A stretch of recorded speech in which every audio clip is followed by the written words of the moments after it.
Soy Fernando Díaz Villanueva. Hoy es 17 de abril de 2018 y esto es La Contracrónica.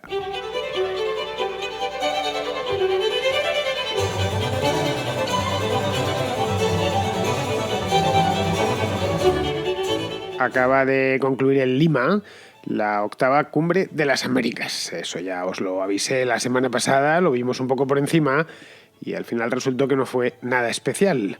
Se escenificó lo que ya todos sabían. América ha dado un vuelco, América, en concreto la América hispana básicamente, aunque la otra América también, porque la llegada de Trump al poder ha sido un vuelco en toda regla, lo único que no se ha producido recientemente, sino hace ya un par de años. Pero bueno, la llegada de Trump al poder podríamos meterla dentro de este nuevo ciclo para todas las Américas. Ha dado un vuelco que se verificó a la perfección en la foto de familia que se hicieron los líderes de todos los países.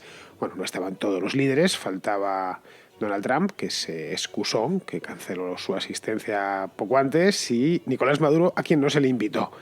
Bien, aparte de eso, esa fotografía fue la confirmación. Castro, en una palabra, o los Castro, o lo que queda de los Castro, vuelven a estar solos, o casi, porque aún solo les queda Evo Morales y algún país pequeñito tipo Nicaragua. Para la próxima tampoco estará Castro porque se va, al menos formalmente, dentro de 2 días exactamente. Le pasa el testigo a Miguel Díaz-Canel. Hasta que Raúl al menos se lo lleve la parca, él será el que aparente o ejerza de presidente. Otra cosa es quien mande por detrás. Bien, esta situación nueva, este cambio de ciclo, hace solo unos años, 5 o 6 años, hubiese sido un escenario impensable, directamente impensable. Pero el socialismo del siglo XXI, como el del siglo XX, en este aspecto han resultado ser idénticos. No ha caído porque lo empujen, ha caído vencido por su propia incompetencia.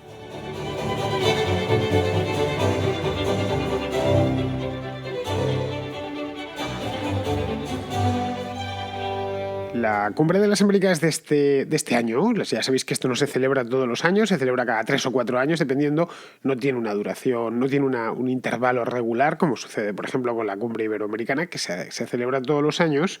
En este caso, la última se celebró hace 3, por a veces en algunas ocasiones han pasado 4 y tampoco ha sucedido nada. Bien, este año ha llegado un poquito descafeinada porque Donald Trump, que es el presidente de los Estados Unidos, canceló su asistencia poco antes de que diese comienzo, la semana anterior, unos días antes, ni siquiera una semana, porque tenía que atender ciertos asuntos que le reclamaban bastante lejos de Lima, en Siria en concreto. No es que se fuese Donald Trump a Siria, pero atendió asuntos de Siria desde Washington DC.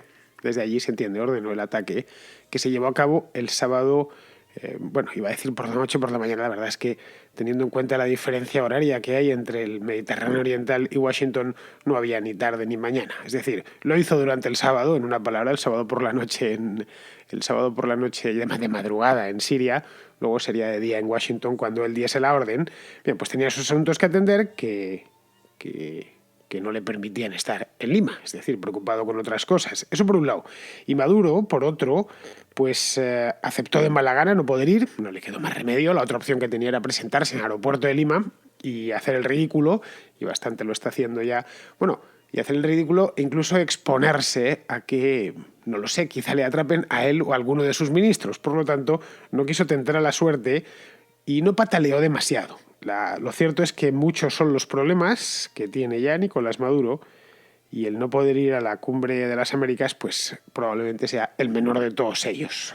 Ese sí que tiene problemas serios que atender, muchísimos. El principal de todos es vérselas cómo mantenerse en el poder, no tanto por miedo a la oposición, sino por miedo a las banderías internas que han surgido y que están, por supuesto, dándose buenos estacazos dentro del propio chavismo. En fin, aparte de esto, lo que la cumbre, sin Trump y sin Maduro, vino a certificar, y esto creo que al día siguiente, pues el domingo, en todos los analistas coincidían, o prácticamente todos, era que el socialismo del siglo XXI, aquello que representaba mejor que nadie Hugo Chávez, pues ha quedado, no ya muerto, que llevaba muerto casi desde que murió Chávez, sino que ha quedado definitivamente enterrado. El socialismo del siglo XXI es esa maldición política, económica, social, ideológica, que ha estado castigando a toda Hispanoamérica desde hace ya 20 años. parece mentira, por fin asistir al entierro, pero es que esto han sido los últimos 20 años de historia. Hispanoamérica han ido desde finales de los 90 hasta el momento presente, han estado íntimamente ligados a este constructo que dieron en llamar, en los años 90, socialismo del siglo XXI. De hecho, si nos fijamos, los que tenemos memoria para recordar, claro, que somos la mayoría ahora, porque esto es una cosa muy reciente, si nos fijamos lo lejos que quedan los años dorados del chavismo, hace ya más de una década, ya por el año 2005-2006, cuando los bolivarianos se paseaban por el continente, desafiantes, por el continente y por el mundo entero, asumiendo que el futuro les pertenecía. De hecho, decían que eso era el futuro y que todo pasaba por ahí, que más tarde o más temprano se irían rindiendo todos a la evidencia, que primero sería América Latina y después ya vendría el mundo entero. De hecho, el planteamiento era, si lo despojábamos de toda la cancamusa que traía muchísima y traía mucha paja, básicamente venían a decir algo así como que Fidel Castro siempre había señalado el camino a seguir, pero claro, había sido tan genial que se había anticipado a su momento. Que Fidel Castro hubiera hecho eso, pero que no pudo, pues porque le pilló la Guerra Fría, porque Cuba no tenía los recursos que Venezuela sí tenía. Bueno, y aquella época tan dura, los años 60, 70, con bloques antagónicos, el riesgo de conflagración nuclear entre los bloques, claro, no pudo dedicarse a lo que él siempre soñó, que era expandir la revolución y el evangelio de los pobres por toda Latinoamérica, que esto más lo repetía una y otra vez, ¿no? Había estado entretenido en otros asuntos más urgentes, pero su verdadero deseo era ese. Bien, esto es lo que se traslucía detrás de ese socialismo del siglo XXI inaugural, el de finales de los 90. Bien, pues lo que nos hemos dado cuenta, lo que podemos ya concluir, es que si al socialismo del siglo XX le llevó 70 años colapsar, al del siglo XXI le ha bastado con 20. No le ha hecho falta más. Esto aparece aproximadamente, se instala en el poder hace justo 20 años, en el año 1998 en Venezuela, y podemos darlo ya prácticamente por enterrado en el año 2018, a falta de algunos flecos que faltan por pulir, como pueden ser regímenes en países pequeños, como el caso de Nicaragua o el caso de Bolivia. Bolivia no es un país pequeño geográficamente, pero sí lo es como en cuanto a tamaño de población, demográficamente, económicamente, etc. Es decir, no forma parte de los grandes de Hispanoamérica. El emblema de la quiebra estruendosa, por lo demás, del socialismo del siglo XXI ha sido, y lo que ha terminado marcando su sino, el descenso a los infiernos de la revolución bolivariana. Está hoy por hoy ya ahogada entre gases lacrimógenos, hambre, mil problemas con los opositores, presos políticos, en fin, llantos de auxilio, todo lo que nos podamos imaginar. Malo es lo que está sucediendo en Venezuela. Pero claro, aun asumiendo que esto es como el emblema, el símbolo, a veces se nos olvida que el socialismo del siglo XXI no nació en Caracas.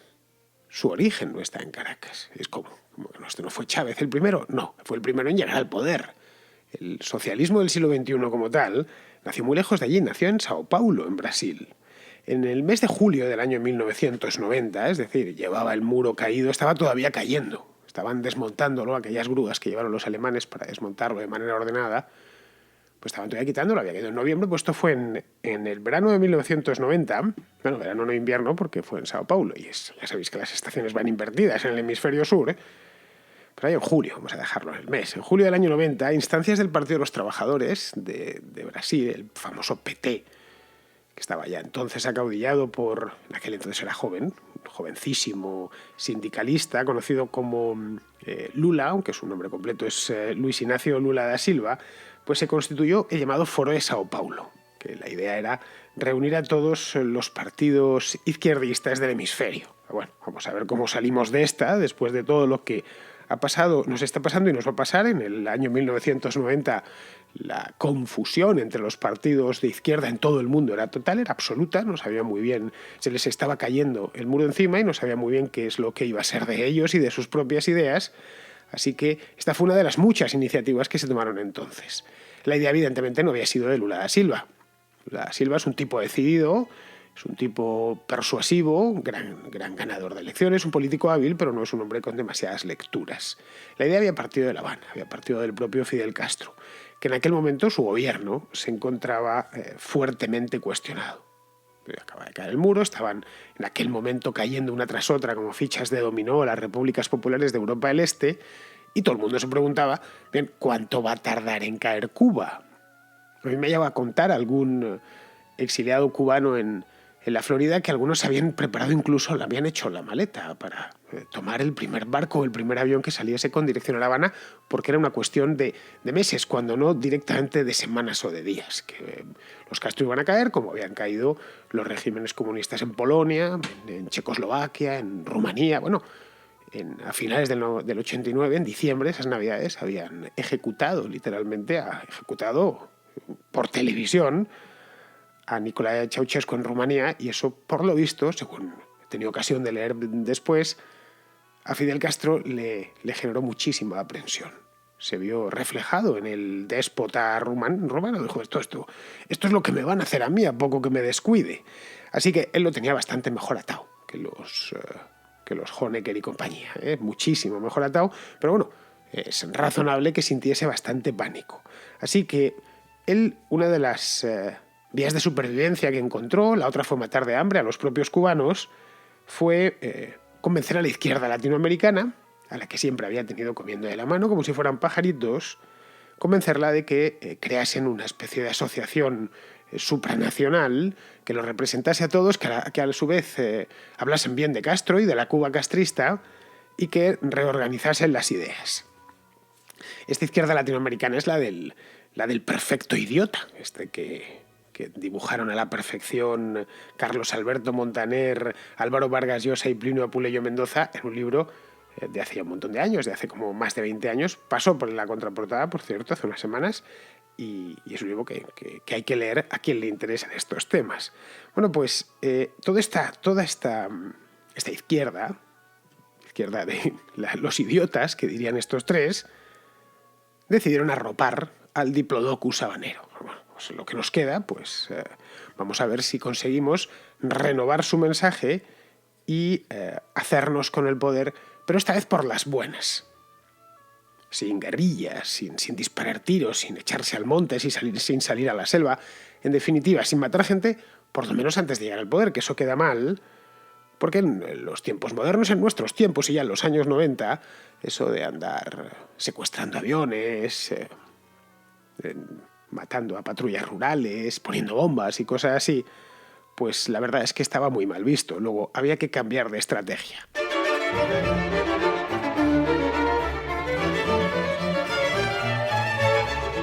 En principio, como vemos, era solo una idea de las muchas que pasaron por las cabezas de los líderes izquierdistas de aquella época, no solo de la izquierda hispanoamericana, sino también de la izquierda europea. La izquierda europea estuvo muy confusa durante ese tiempo, había tenido ya su crisis durante la década de los 80, la extrema izquierda, y se había quedado en una socialdemocracia blandita, como, bueno, esto es lo que hay, es el momento, en aquel momento cuando los socialistas europeos crean aquello de la tercera vía, por ejemplo, bueno, vamos a ver si aparece Tony Blair en el Reino Unido, los socialdemócratas europeos tienen su último momento de gloria. Bueno, nosotros nunca fuimos comunistas, luego no tenemos por qué preocuparnos, pero los comunistas europeos tienen incluso que cambiarse el nombre. En España, por ejemplo, pues el Partido Comunista decidió formar una coalición que se llamaba Izquierda Unida, apartando el término comunista. En Italia se integraron dentro de otra que se llamaba PDS, Partido Democrático de la Sinistra, de la izquierda, y esto fue sucediendo en todos los países. La palabra comunista quedaba mal, luego había que al menos camuflarse, ¿no? Pues bien, en Europa, como vemos, no les funcionó del todo. De hecho, la izquierda no volvió a tener ninguna oportunidad de gobernar en ninguno de los países, salvo pequeñas excepciones tipo Grecia, como vimos después de la crisis. Pero para esto tendrían que pasar todavía 20 años. En Hispanoamérica, sin embargo, sí que funcionó. Sí, lo hizo además en el lugar y el momento exacto, en el país que más petróleo producía del continente, justo un año antes de que el petróleo se disparase, unos meses antes de que el precio del petróleo se disparase. Es decir, a finales de 1998, Hugo Chávez, que era un tipo desconocido más allá de Venezuela, pues un coronel para los entendidos, quizá pues lo más que podían atreverse a decir es si este dio un golpe de Estado en el 92, un coronel golpista que se había reconvertido en mesías interno, pues se hizo con el poder. Y automáticamente desmontó toda la institucionalidad al año siguiente, en el 99, y se hizo ya no solo con el poder, sino que se hizo con el aparato del Estado. Bien, esto, poco después, en el año 2002 concretamente, le siguió Lula da Silva, que alcanzó la presidencia brasileña después de unas elecciones en las que arrasó, no sé con qué resultado, pero vamos, muy por encima del 60% de los votos sacó Lula en aquellas elecciones del año 2002. Y ya luego, pues fueron cayendo país tras país. O sea, Argentina en el año 2003 con Néstor Kirchner, luego vendría Uruguay, y esto fue en 2004, Bolivia en 2005, Nicaragua y Ecuador en 2006, luego ya Paraguay en el año 2008, El Salvador, que llegó el Frente Farabundo Martí al poder en el año 2009. Para el año 2010, es decir, una década después, aproximadamente, de la llegada de Hugo Chávez al poder, y con la excepción de Chile, de México y de Colombia, y de algunas repúblicas centroamericanas, toda Hispanoamérica estaba gobernada por partidos que formaban parte del Foro de Sao Paulo. Un caso de éxito sorprendente, una idea que había nacido en un momento de máxima crisis, que unos años después, y después de un trabajo, y tras un trabajo concienzudo y bastante suerte, se hacen con uno de los países, el fundamental, por cierto, y luego 10 años de continuas victorias. Pero claro, para el año 2010, podemos pensar, fue el momento álgido del imperio bolivariano, y es cierto. Pero para aquel entonces se hizo todo rápido, claro, y que rápido ha caído también. Para aquel entonces ya había empezado a perder atractivo. Es decir, no todos los países habían resultado tan fáciles de someter como Venezuela, en la que el gobierno dispone a placer de la principal fuente de riqueza del país a través de una empresa estatal. Es decir, en Venezuela el dueño de PDVSA es el que maneja el país. Esto no sucede, por ejemplo, en economías más complejas como puede ser la economía argentina. Es decir, por mucho poder que tenga el presidente de Argentina, Argentina no vive de vender petróleo, vive de muchas más cosas. Y quien dice Argentina dice Brasil, por ejemplo, y quien dice Brasil, pues, qué sé yo, dice cualquier otro país de los que, el mismo Paraguay. Es decir, que Venezuela era perfecto para esto. El que se hacía con la presidencia se hacía automáticamente con el cofre del tesoro. El cofre del tesoro en Venezuela se llama PDVSA. Eso por un lado. Es decir, no todos habían sido tan fáciles de controlar. Luego habían tenido problemas. Es decir, para el año 2013, cuando muere Hugo Chávez, el descrédito ya es general. El descrédito hacia el bolivarianismo. Hay cuando menos desconfianza hacia eso. Y lo mismo que habían ido ganando países los empiezan a perder. Pierden a Argentina, sobre todo los grandes, los importantes. Cuando Macri llega al poder, luego posteriormente sale Dilma Rousseff del poder en Brasil. Es decir, empiezan a sentir el aliento del monstruo en sus nucas. De, bueno, esto se acaba. Y entre otras cosas porque la gente ya no lo quería. Ya no estaban en su momento. Es decir, muchos habían descontado que el socialismo del siglo XXI había terminado siendo demasiado parecido al del siglo XX. Allá donde un gobierno, entre comillas, paulista, por lo del Foro de Sao Paulo, se instauraba, automáticamente retrocedían las libertades individuales, en muchos casos los derechos civiles, y la economía comenzaba un lento pero inexorable deterioro. En todos los casos, además. En algunos era muy rápido y en otros se tapaba se tapó durante muchos años mediante el alza en las materias primas y después cabalgando sobre deuda, que es lo que se hizo, por ejemplo, en Ecuador. Pues bueno, mientras podamos seguir colocando materias primas en el exterior a precios crecientes, fenomenal, dispondremos de presupuesto. Y cuando ese dinero falta, pues vamos a pedírselo en concreto a los chinos, que es los que mantuvieron los últimos años de burbuja bolivariana, de burbuja económica bolivariana. Se produjo además otro fenómeno, que no es baladí, hablando de los países hispanos. Los bolivarianos, que habían llegado como los grandes regeneradores, al margen de su contenido ideológico, era todo había estado mal antes de nosotros, estos básicamente eran oligarcas, burgueses corruptos, pues habían resultado, o estaban resultando, que eran tan corruptos como los gobernantes anteriores. En algunos casos incluso más. Y esto se vio muy bien con el estallido del caso Odebrecht, que es esta consultora brasileña que al parecer puso en cobro a toda la clase política de la región, tanto bolivarianos como no bolivarianos, y en ese momento lo único que les quedaba, que era el honor, la limpieza, pues se vino abajo. Es de hecho revelador que Lula da Silva se encuentre hoy por hoy entre rejas, desde hace unos días. Ojo, 28 años después de fundar el Foro de Sao Paulo. Es decir, al otrora flamante líder del Partido de los Trabajadores no le han encarcelado por un asunto político, sino por un caso de corrupción. Y ojo, no está por un caso de corrupción, no está por una manzana, sino por muchas peras. Entró el otro día en la cárcel por recibir un soborno, en concreto un apartamento de máximo lujo en la localidad de Guarujá, que esto está en la costa de Sao Paulo, que un soborno que le puso una empresa, la empresa UAS. Bien, aparte de esta, tiene 6 causas más abiertas. Es lo que estaban diciendo, no, esto ha sido una operación, un manejo, una fabricación de los burgueses capitalistas para encerrar a Lula. Bueno, no ha sido una, habrán sido 7, porque es que este tipo tiene 7 causas por corrupción pendientes. De hecho, si vemos las reacciones, el encarcelamiento de Lula, sus pares bolivarianos lo han condenado, obviamente, pero de una manera un tanto retórica, con la boquita pequeña, como queriendo pasar página rápidamente. Entonces se ha visto, por ejemplo, en México, que la gente de AMLO, que se había sentido siempre identificada a Lula, no querían mirar a Chávez, sino a Lula, como ahora parece que a Lula, ¿quién es Lula? No sabemos quién es ese. Están haciendo equilibrios en el alambre, que están además en plena campaña electoral, los de Morena, para que no les identifiquen con Lula. Es decir, que está más que amortizado. Pero tanto él como Maduro, como Kirchner, bueno, de los Kirchner, uno está bajo tierra y la otra está también asediada por la corrupción, como Correa.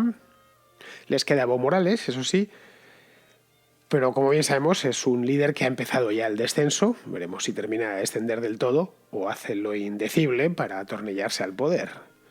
Vemos que son todos estos nombres conocidos por todo el mundo a estas alturas, ¿eh? Es decir, hemos pasado en el 98, que nadie sabía quién era Hugo Chávez, a conocer ahora al bolivariano más remoto. Que han tenido, francamente, han tenido mucha importancia. Han marcado una época. Y si tienen algún punto, un denominador común, es que todos ellos, en lugar de traer libertad y desarrollo, han perjudicado seriamente a la libertad y han imposibilitado o retrasado el desarrollo. Esto por ser breve en la exposición. Es decir, que prometieron al menos una comida gratis y ni eso fueron capaces de entregar.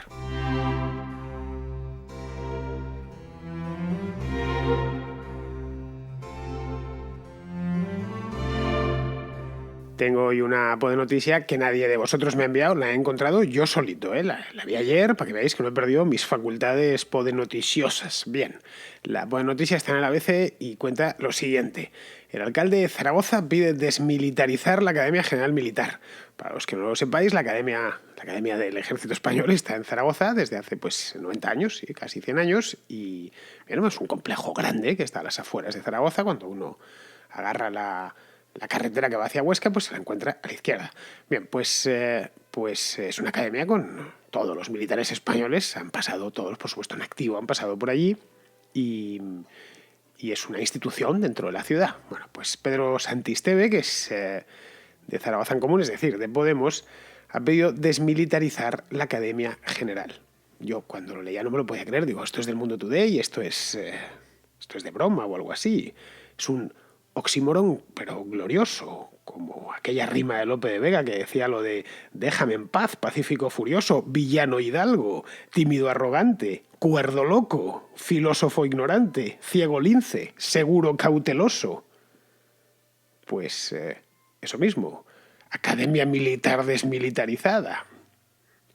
El hecho es que Santi Esteve, que es de esos simples con ínfulas de saber de todo, y luego, claro, el hecho es que no sabe de nada, y una superioridad moral que no le cabría en la Basílica del Pilar si quisiese meterla dentro, pues debería saber que en la Academia de Zaragoza, pero vamos, no la de Zaragoza, tampoco la del Ferrol, que forma a los marinos, ni la de San Javier, que forma a los aviadores, ninguna de ellas forman cadetes para la guerra.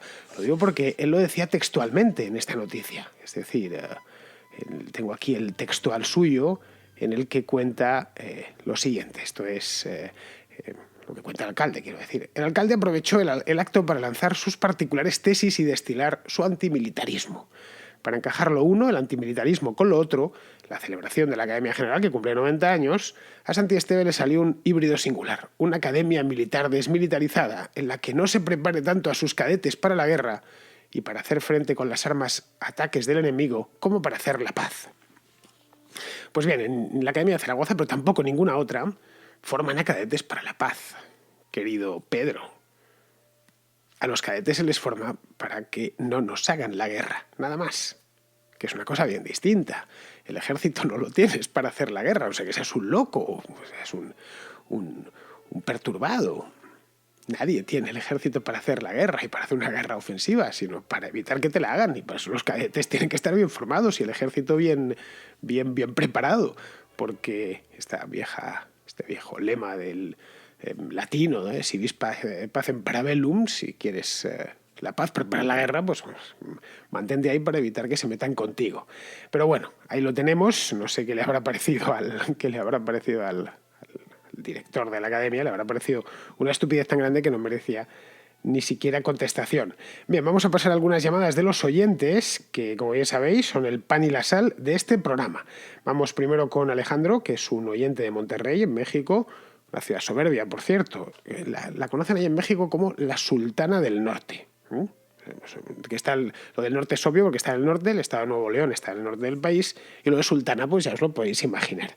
Bien, pues Alejandro tiene una petición. Te mando este mensaje nada más para decirte que me gusta mucho tu programa y me gustaría que hicieras una contrahistoria sobre la Guerra Fría. Creo que hay mucho material para sacar y hay muchas personas, incluyéndome, que no estamos al corriente, o podría decirse, no le entendemos muy bien cómo es eso de la Guerra Fría.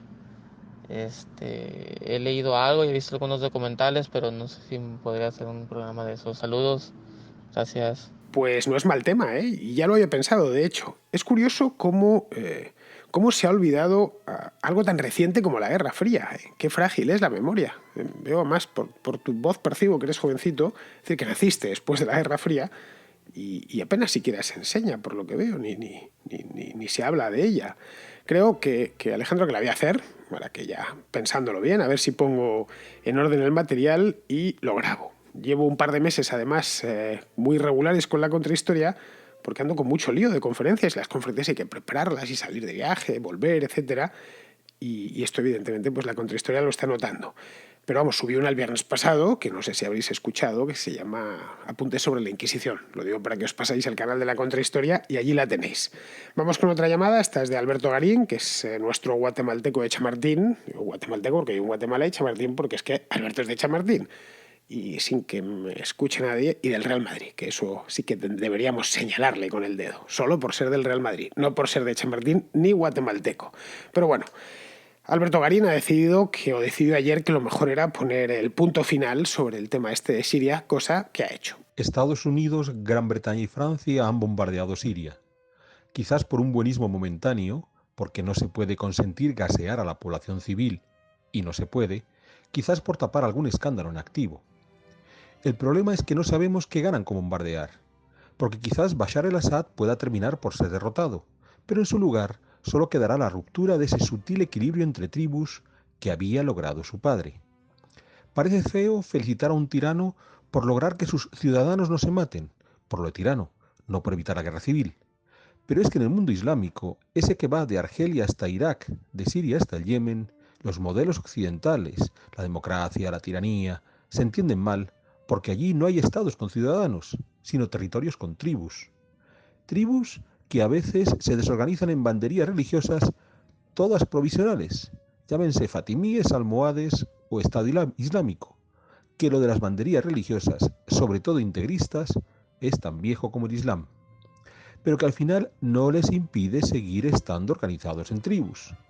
De modo que por mucho que bombardeemos, lo que venga después, sea un poco peor o un poco mejor, será muy similar a lo que ya hay.